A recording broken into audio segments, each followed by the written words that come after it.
Hi, my name is Daniel, and I'm 18 years old. My entire life, I grew up believing my twin brother died at birth. My parents never talked about him. There were no photos, no memories, nothing, just silence. But 3 months ago, I discovered the truth. My brother didn't die. He's alive. And my parents have been lying to me for 18 years. This is the story of how I found him. I grew up as an only child. My parents were loving but always seemed sad about something. Whenever I asked if I could have a brother or sister, my mom would get this distant look in her eyes and say, "You did have a brother once, but God took him before you could meet him." That's all she ever said. My dad would just leave the room. I learned not to ask questions. Growing up alone was hard. I always felt like something was missing, like there was a piece of me that wasn't there. I would have dreams sometimes about playing with another boy who looked exactly like me. We would laugh and run around together, but then I'd wake up and be alone. My therapist said it was normal for only children to create imaginary friends, but it felt so real. When I turned 18, my grandmother got very sick. She was in the hospital, and the doctors said she didn't have much time left. I went to visit her every day after school. One afternoon, I was sitting next to her bed, and she was drifting in and out of consciousness. Suddenly, she grabbed my hand tightly and looked at me with tears in her eyes. "Daniel," she whispered, "I need to tell you something before I die. Your brother, Elise." I thought she was confused from the medication. "Grandma, it's okay. You're just tired," I said gently. She squeezed my hand harder. "No, listen to me. They lied to you. Your brother didn't die. They gave him away. He's out there somewhere. You need to find him." Then she fell asleep, and I didn't know what to think. Was she telling the truth? Or was her mind just playing tricks on her? I couldn't stop thinking about what she said. That night, I went home and confronted my parents.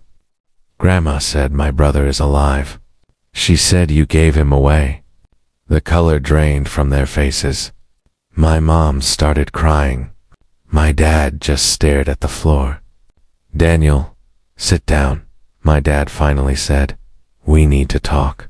They told me the truth. When my brother and I were born, we were both very sick. The doctor said we might not survive.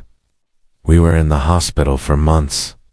Eventually, I got better, but my brother had serious health problems. The doctor said he would need constant care, expensive treatments, surgeries. My parents were young and broke. They couldn't afford it. A wealthy family who could have children offered to adopt my brother and pay for all his medical care. My parents thought they were giving him a better life, so they gave him up and told me he died because they thought it would be easier than explaining. I was furious. "You lied to me for 18 years. I had a brother out there this whole time, and you never told me." I screamed.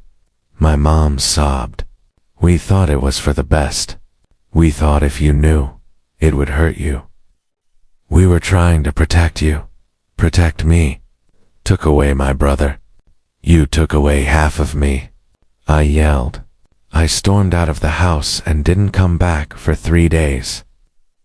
But anger wasn't going to bring my brother back. I needed to find him. I needed to meet him. I needed to know who he was. So I started searching. I hired a private investigator with money I had saved from my part-time job. I gave him all the information I could get from my parents, the hospital where we were born, the adoption agency, anything. After 2 weeks of searching, the investigator called me. He said, "His name is Ethan. He lives 2 hours away from you." My heart was pounding. "Can you give me his address?" "I can, but Daniel, you need to understand something. A team might not know he's adopted. You showing up could turn his whole world upside down, the investigator warned. I didn't care. I need to meet him, I said. He gave me the address, and I drove there the next day. The house was huge. A mansion, really. Beautiful gates, perfect lawn, expensive cars in the driveway. I sat in my car outside for an hour, too scared to knock on the door. What if he didn't want to meet me? What if he was angry? What if he didn't believe me? But I had to try. I walked up to the door and rang the bell.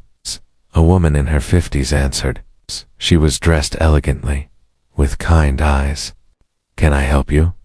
she asked. "I'm looking for Ethan," I said nervously. I'm his... I'm his brother." She stared at me in shock. "What? Ties? Impossible? Ethan doesn't have a brother." "Yes, he does. We're twins. We were separated at birth.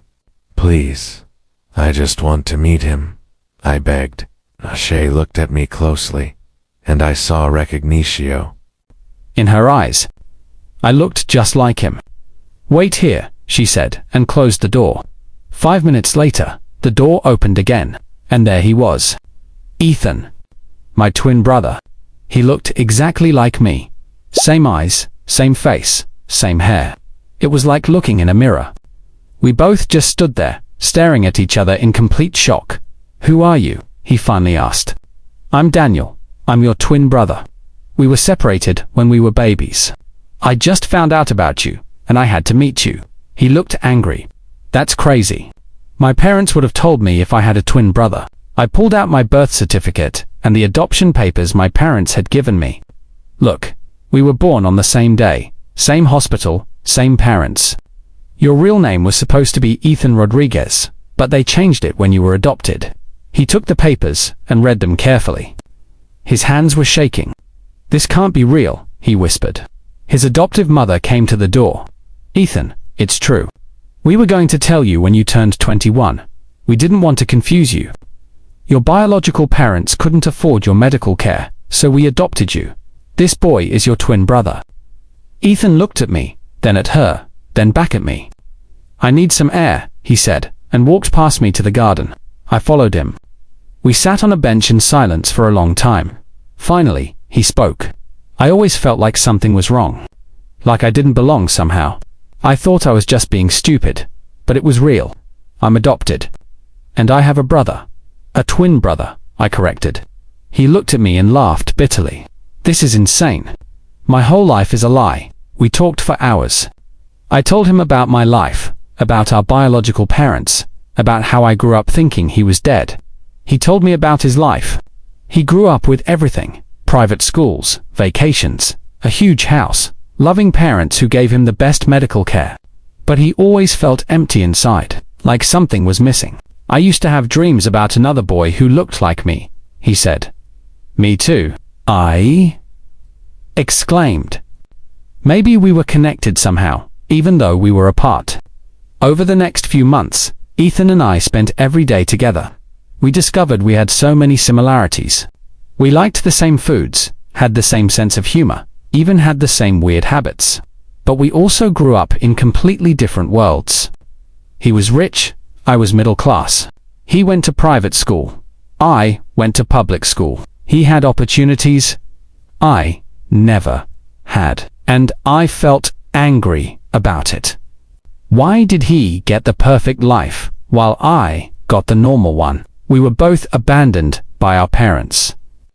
But his life turned out so much better than mine. One day, I couldn't hold it in anymore. "Do you know how lucky you are?" I said angrily. "You got adopted by rich people who gave you everything. I had to watch our parents struggle to pay bills. You got the better deal." Ethan looked hurt. "You think my life was perfect?" I spent the first 5 years of my life in and out of hospitals. I had 3 surgeries before I was 6 years old. I almost died twice. And I grew up knowing something was wrong with me, but not knowing what. You at least had our real parents. I had strangers. I realized he was right. We both suffered, just in different ways. I'm sorry, I said. You're right. We both lost something. But maybe now we can have each other. He smiled. Yeah, maybe we can. Ethan decided he wanted to meet our biological parents.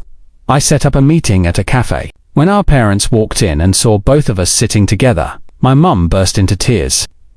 "Oh my God," she whispered. "You found him." Ethan stood up. "Why did you give me away?" he asked directly.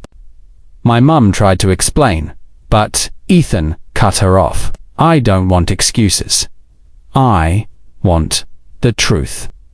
My dad spoke. "We were 22 years old when you were born. We had no money, no insurance, no way to pay for your medical bills. You needed surgeries that cost hundreds of thousands of dollars. We were going to lose you anyway because we couldn't afford treatment. A family came forward who could save your life. We had to choose between keeping you and watching you die, or giving you up and knowing you'd survive. It was the hardest decision we ever made." Ethan was quiet for a long time. Then he said, "I'm not going to forgive you today, maybe not ever, but I understand why you did it. And I'm grateful I survived.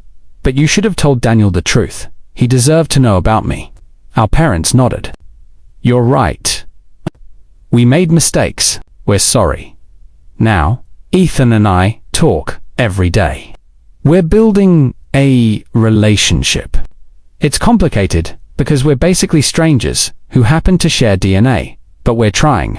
His adoptive parents have been amazing. They've welcomed me into their lives and treat me like family. My parents are trying to reconnect with Ethan, but it's slow. He's still hurt. As for me, I'm just grateful I found my brother. For 18 years, I felt incomplete. Now I understand why. I was literally missing half of myself.